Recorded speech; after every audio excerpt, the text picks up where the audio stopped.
Welcome to the Sri Shyam group of education. Today we will talk about most important topic, properties of geometrical isomerism. We were studied about some properties of geometrical isomerism. The first properties is dipole moment, and second properties we were studied about hydrogen bonding, and third properties melting point, and fourth properties chemical properties. First of all अपने बात करेंगे first properties dipole moment. तो आज अपनी बात करेंगे first properties की, कौन सी? Dipole moment.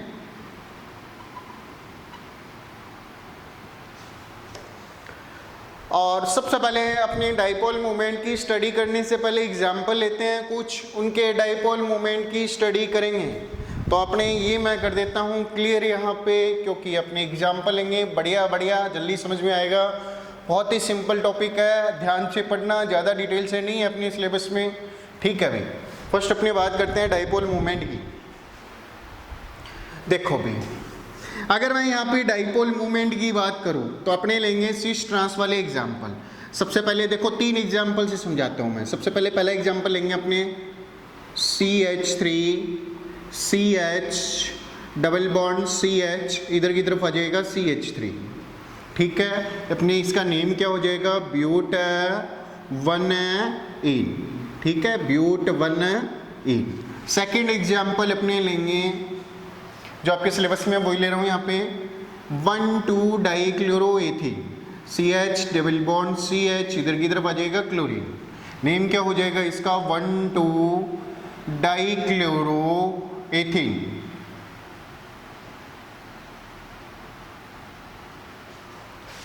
थर्ड एग्जाम्पल अपने लेंगे यहाँ पे, तीसरा एग्जाम्पल. थर्ड एग्जाम्पल लेंगे अपने CH3, इधर की तरफ आ जाएगा CH, फिर डबल बॉन्ड CH और इधर की तरफ आ जाएगा Cl. नाम क्या हो जाएगा इसका? नेम 1-क्लोरोप्रोपेन.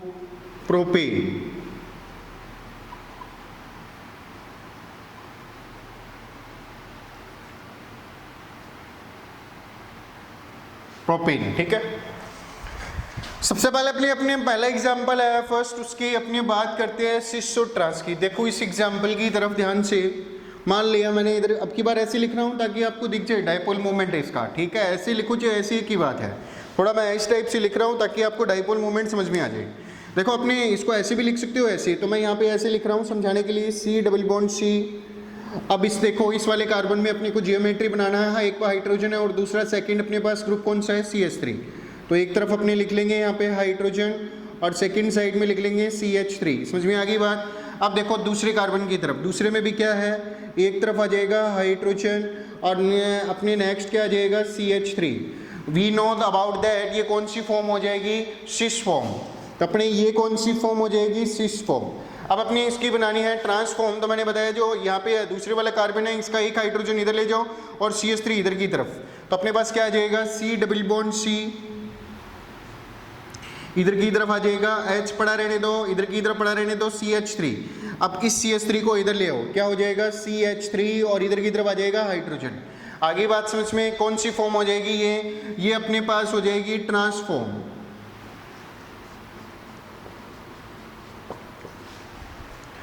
अब देखो अपने डाइपोल मोमेंट में वैसे जनरली बात करें तो अपने को पता है चार्ज मल्टीपल होता है between the distance of two charge.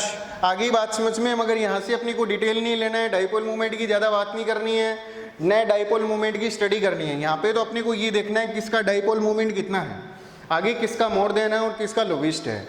सबसे पहले अगर डाइपोल मोमेंट को अगर अपने आइडेंटिफाई करना हो तो अपने उससे पहले क्या देखते हैं? इलेक्ट्रॉन का ट्रांसफर देखते हैं. भी बॉन्ड में इलेक्ट्रॉन का ट्रांसफर किधर की तरफ हो रहा है. तो सबसे पहले अपने इधर की तरफ आते हैं, इस डबल बॉन्ड C की तरफ जाओ. इधर इसमें ये CH3 है और दूसरी तरफ C है. अब इलेक्ट्रॉन का ट्रांसफर किधर की ओर होगा? यहाँ पे देखो CH3 है, इधर की तरफ C. तो मैं तुमसे बोल रहा हूँ जो मोर इलेक्ट्रोनेगेटिव होता है उधर की तरफ इलेक्ट्रॉन का ट्रांसफर होता है. यहाँ पे दोनों में अगर अपनी कंपैरिजन करें, मोर इलेक्ट्रोनेगेटिव कौन है यहाँ पे? देखो CH3 है या C, दोनों तरफ C है, तो मैं तुम्हें एक तरीका बताता हूँ। वैसे तो देखना चाहो तो प्लस आई इफेक्ट होता है इसमें, और प्लस आई इफेक्ट होने के कारण ये लोअर इलेक्ट्रोनेगेटिव, ये हायर, मगर आपको ये समझ में नहीं आया तो थोड़ा डिटेल से देखते हैं अपने। देखो जो CH3 होता है ना, अगर उसमें हाइब्रिडाइजेशन की बात करें, सिंगल बॉन्ड है sp3, आगे ये जो CH3 है ये बड़ा, अगर यहाँ पे देखो कार्बन है, डबल बॉन्ड प्रेजेंट है, यहाँ पे दूसरे वाले की बात कर रहा हूँ, इसमें हाइब्रिडाइजेशन कौन सा होता है, sp2। अपने को पता करना है दोनों में मोर इलेक्ट्रोनेगेटिव कौन है, तो यहाँ पे मैंने तुम्हें बताया था जिसमें s करेक्टर मोर देन हो वो मोर इलेक्ट्रोनेगेटिव होता है। यहाँ पे अगर अपने दोनों में कंपैरिजन करें तो s करेक्टर मोर देन किस में है, sp3 में। देखो कितना परसेंटेज आ रहा है p का, देखो p कितने हैं 3, तो s का कितना परसेंटेज है चारों में, देखो तो यहाँ पे कितना है 25%। अगर मैं sp2 में बात करूं तो sp2 को 3 बार लिख दो, एक s और इधर आ जाएगा p, 3 बार हो गया, ये 3 हो गया, 3 टर्म्स हो गए। अब s का कितना परसेंटेज है यहाँ पे, अबोव 33%। तो s करेक्टर मोर देन किस में है, डबल बॉन्डेड वाले कार्बन में या CH3 में, तो s करेक्टर मोर देन है CH डबल बॉन्ड वाले में, कितने हैं 33%। इसलिए इन दोनों में मोर इलेक्ट्रोनेगेटिव कौन होगा, ये वाला कार्बन एटम्स, और मोर इलेक्ट्रोनेगेटिव होगा उधर की तरफ इलेक्ट्रॉन का ट्रांसफर होगा, तो इस CH3 से C की तरफ ट्रांसफर होगा, तो अपने ऐसे सिंबल से रिप्रेजेंट कर देते हैं डाइपोल मोमेंट को। आगे बात समझ में, इलेक्ट्रॉन ट्रांसफर को। अब देखो इसका मतलब मोर इलेक्ट्रोनेगेटिव कौन है, ये वाला C और ये लोअर है, इलेक्ट्रॉन की इधर से किधर शिफ्टिंग होगी, इलेक्ट्रॉन की इधर से इधर। यहाँ पे भी देखो वही वाली बात इधर आ गई, इधर CH3 है और इधर की तरफ CH है डबल बॉन्ड वाला, तो इलेक्ट्रॉन की शिफ्टिंग किधर की तरफ होगी, इधर की तरफ। तो यहाँ से अपने को क्या पता लग रहा है, एक इलेक्ट्रॉन देखो डायरेक्शन देखो, वेक्टर डायरेक्शन, इधर की तरफ आ रहा है एरो और दूसरा एरो भी इधर की तरफ आ रहा है। आगे इधर देखो मोर इलेक्ट्रोनेगेटिव कौन है, इधर वाला C डबल बॉन्ड अपनों ने बात की, इधर की तरफ इलेक्ट्रॉन शिफ्टेड, अब दूसरा इलेक्ट्रॉन किधर की तरफ शिफ्ट हो रहा है, इधर की तरफ। डबल बॉन्ड वाला कार्बन कौन सा है, ये वाला, किधर की तरफ हो जाएगा, इधर की तरफ। आगे बात समझ में, दोनों देखो। अब डायरेक्शन को आप अपने को डाइपोल मोमेंट का मोर देन पता करना है कौन सा है, तो डायरेक्शन से पता लगता है। मैं कहता हूं अगर डायरेक्शन है, दोनों जो वेक्टर है इनका डायरेक्शन सेम साइड हो, तो वेक्टर एडिशन होता है, उसका डाइपोल मोमेंट मोर देन होता है। अगर दोनों का डायरेक्शन क्या हो, अपोजिट हो, तो दोनों एक दूसरे को कैंसिल कर देते हैं, इसमें डाइपोल मोमेंट क्या आता है, 0। ये कब होता है, जब दोनों तरफ सेम इलेक्ट्रॉनिक इफेक्ट वाले हो। आगे क्या बात समझ में, तो अगर ऐसी कंडीशन हो या इससे अलावा अगर अपने देखिए ये वाली कंडीशन, ये इधर की तरफ जा रहा है और ये इधर की तरफ, दोनों अपोजिट है। आगे क्या बात समझ में, तो ऐसी कंडीशन हो तो अपने डाइपोल मोमेंट को किससे रिप्रेजेंट करते हैं, म्यू से, तो म्यू इज इक्वल टू क्या हो जाएगा, 0। अगर सेम कंडीशन हो तो म्यू इज इक्वल टू क्या आ जाएगा, non equal to 0, same direction हो। इससे अपने को डाइपोल मोमेंट, बहुत मस्त ट्रिक बता रहा हूं यहाँ पे, आपको इलेक्ट्रॉन शिफ्टेड डायरेक्शन देखना है। अगर दोनों तरफ सेम डायरेक्शन हो तो मतलब mu is equal to not a 0।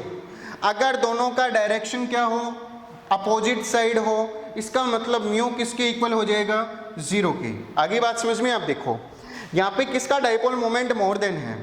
अब देखो इधर की तरफ डायरेक्शन देखो, CH3 से C की तरफ, और इधर देखो इधर की तरफ, दोनों डायरेक्शन सेम है, इधर ये आ रहा है और इधर की तरफ ये आ रहा है। इसका मतलब इसमें वैल्यू क्या आ जाएगी, mu is equal to not 0। अब इधर देखो, इसमें डायरेक्शन देखो, इधर की इलेक्ट्रॉन शिफ्टेड हो रहा है और इधर से इलेक्ट्रॉन किधर हो रहा है, इधर की तरफ, दोनों अपोजिट डायरेक्शन है। और मैंने तुम्हें बताया था अपोजिट डायरेक्शन हो तो म्यू इज इक्वल टू क्या होता है, 0, मतलब जिसमें डाइपोल मोमेंट क्या होता है, 0। तो यहां से अपने क्या आइडेंटिफाई करते हैं, अपने को क्या पता लगता है, the dipole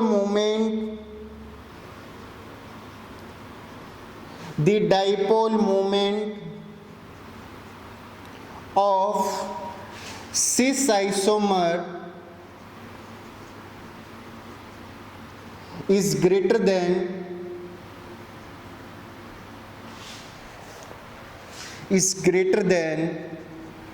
trans isomer।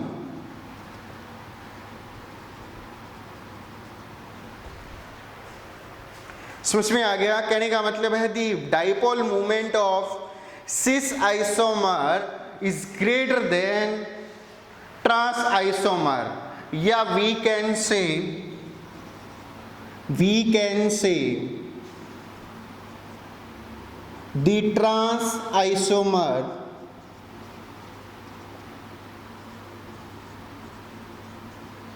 Dipole moment is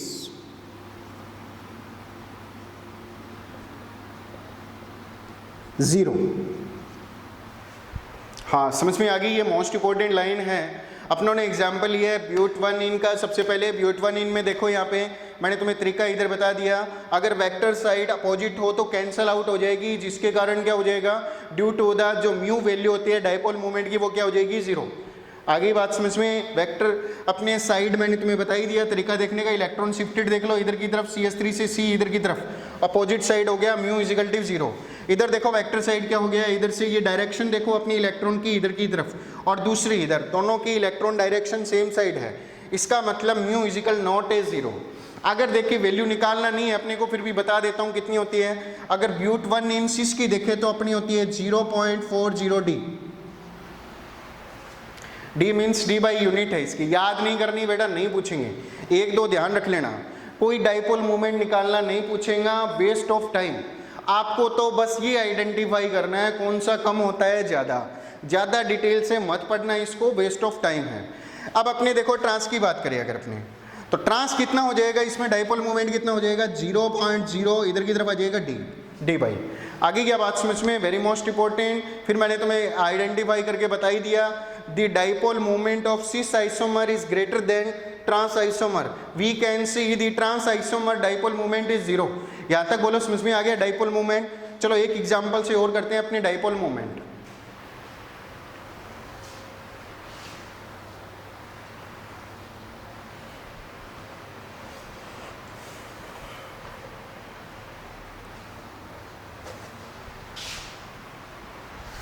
अब अपने लेते हैं सेकेंड एग्जाम्पल, दूसरा एग्जाम्पल। देखो अब की बार लेते हैं 1 क्लोरोडाई 1,2 डाइक्लोरोएथीन। देखो इधर की तरफ C, बीच वाला आ गया डबल बॉन्ड, इधर की तरफ C। इस कार्बन में दो चीज़ें लगी हुई है, एक तरफ तो है क्लोरीन भाई साहब, और दूसरी तरफ लगा हुआ है हाइड्रोजन। अब दूसरे डबल बॉन्डेड कार्बन पे देखिए, एक तरफ क्या लगा हुआ है, क्लोरीन लगा हुआ है, और दूसरी तरफ लगा हुआ है हाइड्रोजन। आगे बात समझ में? अब अपनी ये कौन सा फॉर्म हो गया, 2 सेम ग्रुप 1 साइडेड, क्या हो जाएगा, सिस। अब यहाँ पे चलते हैं नेक्स्ट। अब अपने इसका बनाते हैं ट्रांस क्या हो जाएगा बताओ, C, इधर की तरफ आ जाएगा डबल बॉन्ड C, इधर मैंने कर दिया क्लोरीन और इधर की तरफ hydrogen. Second carbon double bonded carbon atom है, उसका हाइड्रोजन इधर ले गया और क्लोरीन को ले गया इधर। ये अपने बताओ कौन सी फॉर्म बन जाएगी, इधर बन जाएगी ट्रांसफॉर्म। अब अपने को आइडेंटिफाई करना है किसका डाइपोल मोमेंट मोर देन है, किसका जीरो है और किसका नॉन जीरो है। तो मैंने तुम्हें तरीका बताया था, सबसे पहले यहाँ से सीधे ही पता लग रहा है क्लोरीन की इलेक्ट्रोनेगेटिविटी मोर देन है, तो इलेक्ट्रॉन का शिफ्टन कहाँ पे होगा, ट्रांसफर कहाँ पे होगा, इधर की तरफ। इलेक्ट्रॉन किधर की तरफ खींचे जाएंगे, इधर की तरफ। तो अपने इधर की तरफ, इधर भी देखो किधर की तरफ जाएंगे इलेक्ट्रॉन, क्योंकि chlorine is more electronegative compare than carbon. अब इधर की तरफ देखो, अपने इलेक्ट्रॉन किधर की तरफ शिफ्ट होंगे, इधर की तरफ, तो इधर की तरफ। अब इधर इलेक्ट्रॉन किधर की तरफ जाएंगे, इधर की तरफ। अट्रैक्शन किधर की तरफ लगेगा, इधर क्लोरीन की तरफ। अब मुझे बताओ, क्या बता सकते हो मेरी वाली ट्रिक से, इसमें डायरेक्शन देखो दोनों, इधर की तरफ, ये भी इधर की तरफ, तो इसका मतलब यहाँ पे क्या हो जाएगा, mu is equal to non zero. अब देखो इसमें डायरेक्शन इधर की तरफ और दूसरे कार्बन की तरफ देखो डायरेक्शन, एक इधर और एक इधर, अपोजिट डायरेक्शन है, ये इधर जा रहा है और ये इधर जा रहा है। इसका मतलब इसमें क्या आ जाएगी, mu is equal to zero. हाँ, मेरी बात समझ में आ गई। यहाँ पे अगर वैल्यू की बात करें तो मैं वैल्यू वैसे ही बता देता हूँ, अपने को रट्टा नहीं लगाना है। क्या आ जाएगा, इसकी वैल्यू आती है 1.85 D, और सेकंड वैल्यू अपने को पता है इसकी कितनी आ जाएगी, 0.0 D। तो यहाँ से अपने को क्या पता लगता है, this cis isomer is greater than compare then of trans isomer. मैंने तुम्हें दो एग्जाम्पल से समझा दिया है, समझ में आ गया तो बोलो, नहीं आया तो कमेंट में बोलो। आगे बात समझ में, देखो भाई। अब अपनी बात करते हैं थर्ड एग्जाम्पल की।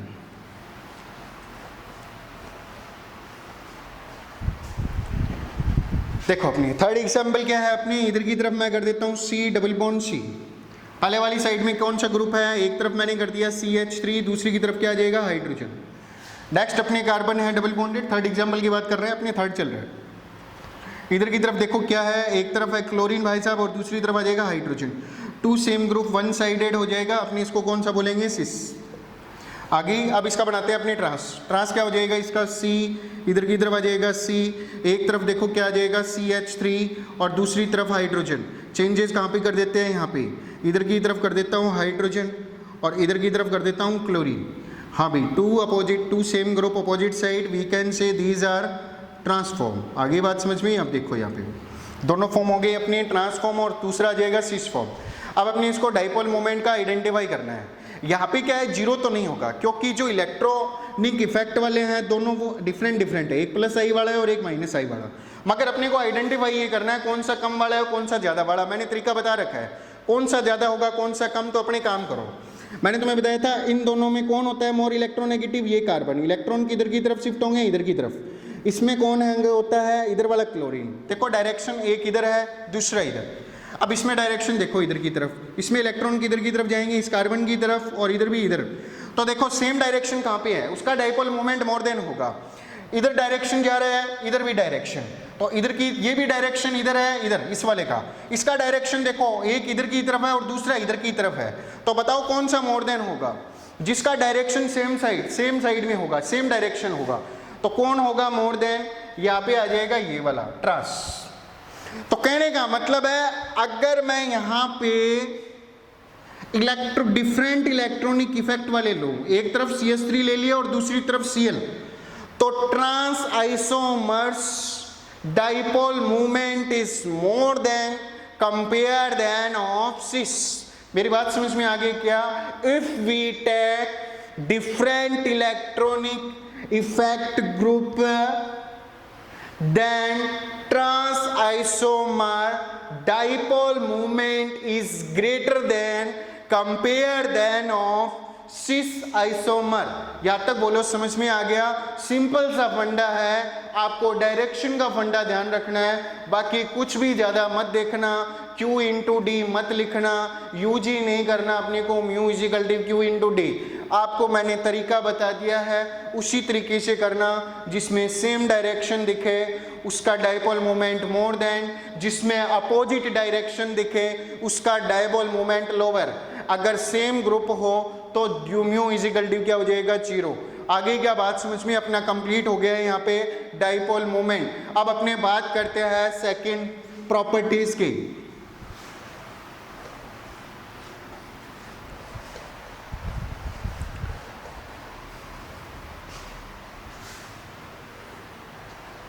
Some properties of geometrical isomerism. Next आ जाएगा अपने पास hydrogen bonding. Very most important topic hydrogen bonding. यहां से आपको मेल्टिंग पॉइंट का भी पता लग जाएगा, आगे वाला क्लियर हो जाएगा, थोड़ा सा समझना ध्यान से। हाइड्रोजन बॉन्डिंग की बात करेंगे अपने। हाइड्रोजन बॉन्डिंग अपने को पता है, we know that hydrogen bond is divide in 2 types. First is intramolecular hydrogen bond and second is intermolecular hydrogen bond. तो अपने सबसे पहले बात करते हैं सिस और ट्रांस में किस में इंट्रामोलिकुलर हाइड्रोजन बॉन्ड होता है और किस में इंटरमोलिकुलर हाइड्रोजन बॉन्ड। अगर अपने को हाइड्रोजन बॉन्ड समझना है तो इसके लिए अपने एग्जांपल लेंगे, बहुत most important example malic acid example. तो मैलिक एसिड क्या होता है मैंने तुम्हें बताया था, C इधर की तरफ डबल बॉन्ड C, पीछे वाला पार्ट देखना आपको पार्ट 2 समझ में आ जाएगा। अब इसमें क्या होता है, COH ग्रुप होता है भाई आगे मैलिक एसिड में। हाँ भाई अपने क्या आ जाएगा, C डबल बॉन्ड C, इधर की तरफ क्या होता है COOH और इधर की तरफ क्या होता है H। मैलिक एसिड में क्या होते हैं, दोनों जो COH होते हैं वो सेम साइड,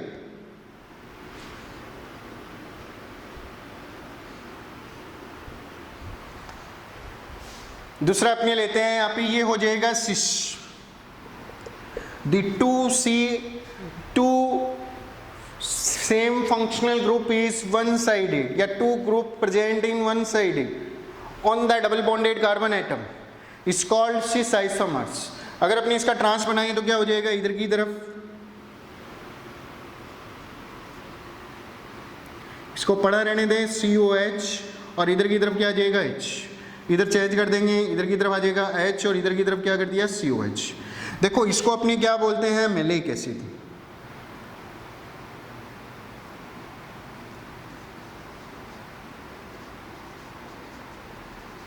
और it is also called fumaric acid.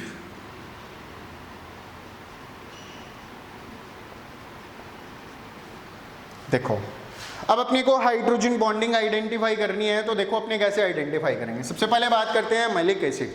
Malic acid को मैं थोड़ा स्ट्रक्चरल फॉर्म में लिख रहा हूँ, इधर मैं बना रहा हूँ मैलिक एसिड, ये सिस फॉर्म होती है, और ये फ्यूमेरिक एसिड कौन सी होती है, ट्रांसफॉर्म। देखो भी दोनों के हाइड्रोजन बॉन्ड शो करता हूँ। सबसे पहले मैलिक एसिड का करता हूँ। यहाँ पे देखो मैलिक एसिड में क्या होता है, C डबल बॉन्ड C, इधर की तरफ H कर देते हैं क्योंकि इधर की तरफ बढ़ाऊंगा H bond.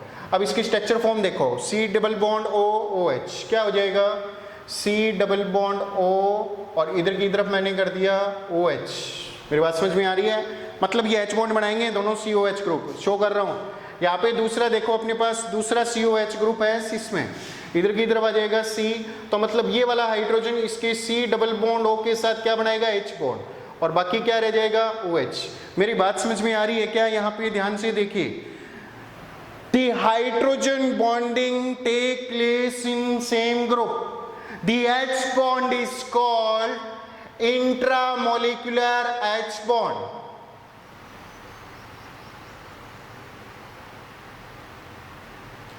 The hydrogen bonding take place in same compounds is called intramolecular H bond. आगे बात समझ में, so we can say this cis isomers shows intramolecular H bond, और cis isomers में भी कौन सा एग्जाम्पल लिया अपनों ने, मैलिक एसिड।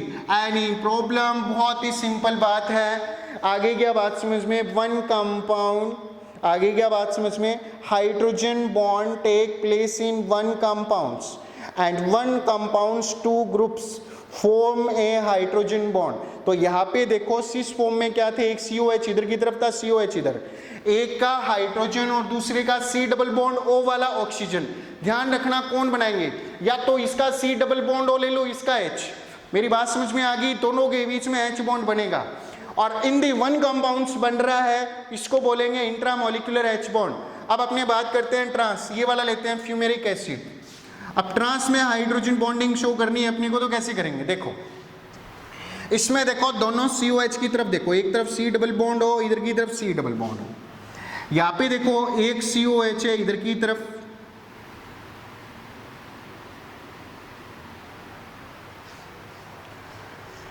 आगे बात समझ में, दूसरा देखो किधर की तरफ है, इधर की तरफ।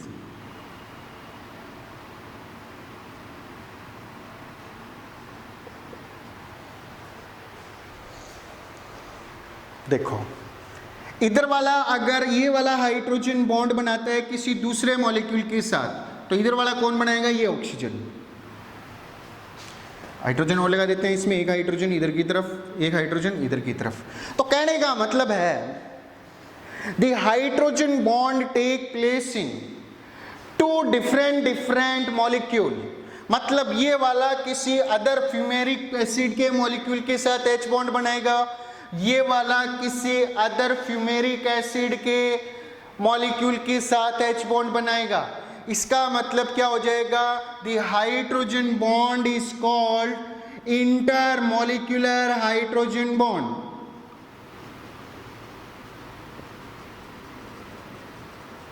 Intermolecular hydrogen bond. हाँ दूसरा बना के देखना है तो यहाँ पे एक फ्यूमेरिक एसिड और बनाना है, ये बड़ा, तो इधर की साइड में ये H और इधर की साइड में कौन बनाएगा, ये हो, ये दोनों H बॉन्ड बना लेंगे। ऐसा एक और बना लेना इधर। कहने का मतलब है इसमें क्या होता है, डिफरेंट मॉलिक्यूल आपस में क्या बनाते हैं, H बॉन्ड। इस H बॉन्ड को अपने क्या बोलते हैं, इंटरमॉलिक्यूलर। तो यहाँ पे अपने को क्या पता है, जो इंट्रामॉलिक्यूलर H बॉन्ड होता है उसमें जो वान डेर वाल फोर्स होता है वो क्या होता है, वीक वान डेर वाल फोर्स, वीक वान डेर वाल फोर्स। और इसमें क्या होता है, स्ट्रॉन्ग वान डेर वाल फोर्स।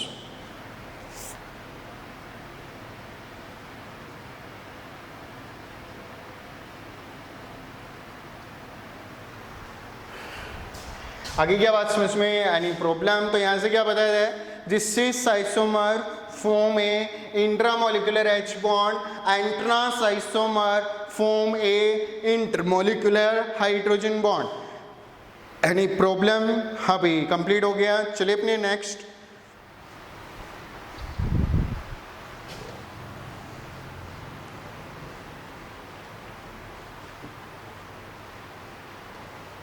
नेक्स्ट ये बना रहने दो क्योंकि अभी काम आएगा अपने। नेक्स्ट अपनी बात करते हैं थर्ड प्रॉपर्टीज, मेल्टिंग पॉइंट।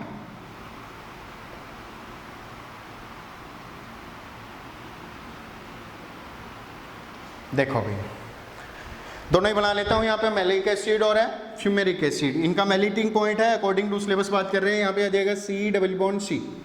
आगे बात समझ में, मान लो एक COH मैंने इधर की तरफ कर दिया, दूसरा COH इधर, सेम साइड हो गए, इसका मतलब कौन सा हो जाएगा? Malic acid. अगर इसको मैंने अपोजिट कर दिया, कौन सा फॉर्म है जाएगा? ये सिस फॉर्म। अगर मैंने यहाँ पे इसका एग्जाम्पल लिया C, क्योंकि ये एग्जाम्पल आप याद कर लेना, बहुत मोस्ट इंपॉर्टेंट है। इसका COH इधर की तरफ पड़ा है, एक हाइड्रोजन इधर, चेंज कर दूंगा, ट्रांस बन जाएगा। इधर की तरफ क्या कर दूंगा? COH, और इधर की तरफ क्या कर दूंगा? हाइड्रोजन। कौन सा कंपाउंड्स बन जाएगा? Fumaric acid. और अपने फॉर्म कौन सी बन जाएगी यहाँ पे? ट्रांसफॉर्म। अब बात करते हैं मेल्टिंग पॉइंट की। यहाँ पे देखो, अपने जानते हैं यहाँ पे जो ट्रांसफॉर्म होती है ना, उसमें स्ट्रॉन्ग वंडरवॉल फोर्स होता है जो अपनों ने पहले किया था। और दूसरा क्या होता है, जो ट्रांसफॉर्म की जो स्ट्रक्चर्स होती है ना, वो सिमेट्रिकल होती है। देखो इसमें ये COH इधर की तरफ, ये COH इधर की तरफ, ये H। तो इस टाइप की जो स्ट्रक्चर्स होती है ना, इसमें जो पैकिंग होती है ना, वो बहुत ही अच्छी होती है।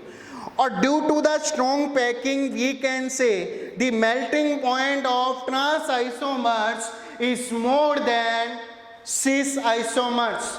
आई विल स्पीकिंग रिपीट, क्या आ जाएगा? The melting point of trans isomer is more than compare than of cis isomer by the example of malic acid, by the example of fumaric acid। आगे बात समझ में, अगर अपने इनकी मेल्टिंग पॉइंट क्या आइडेंटिफाई करें तो यहाँ पे जो सिस होता है, जिसको अपने बोलते हैं मैलिक एसिड, उसका जो मेल्टिंग पॉइंट होता है वो होता है 130 डिग्री सेंटीग्रेड। आगे क्या बात समझ में, जबकि यहाँ पे इसका होता है 287 डिग्री सेंटीग्रेड। आगे बताओ किसका मेल्टिंग पॉइंट मोर देन है, किसका है? ट्रांस का। क्या आ जाएगा? Due to the strong van der Waals force, due to the strong packing, due to the symmetrical molecule, we can say the transform is more melting, show more melting point compare than of cis isomer। any problem? बहुत ही most important है, मैंने आपको detail से बता दिया। you can identify this topic by the hydrogen bonding वाला topic. आगे क्या बात समझ में? नेक्स्ट देखो, नेक्स्ट अपने आ जाएगा chemical properties.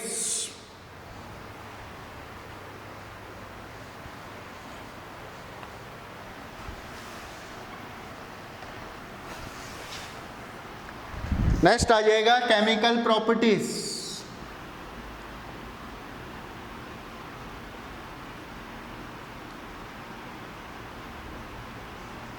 Chemical properties of geometrical isomerism. कहने का मतलब है इफ दी, अब वो एग्जाम्पल लेंगे मैलिक और फ्यूमेरिक वाला। सबसे पहले मैलिक का लेते हैं। मैलिक में क्या होता है? C इधर की तरफ कर दिया, COH डबल बॉन्ड इधर की तरफ, C इधर की तरफ क्या होता है? COH, एक हाइड्रोजन इधर की तरफ, दूसरा हाइड्रोजन इधर की तरफ, two same group, one sided, we can see cis. Name क्या हो जाएगा इसका? Maleic acid.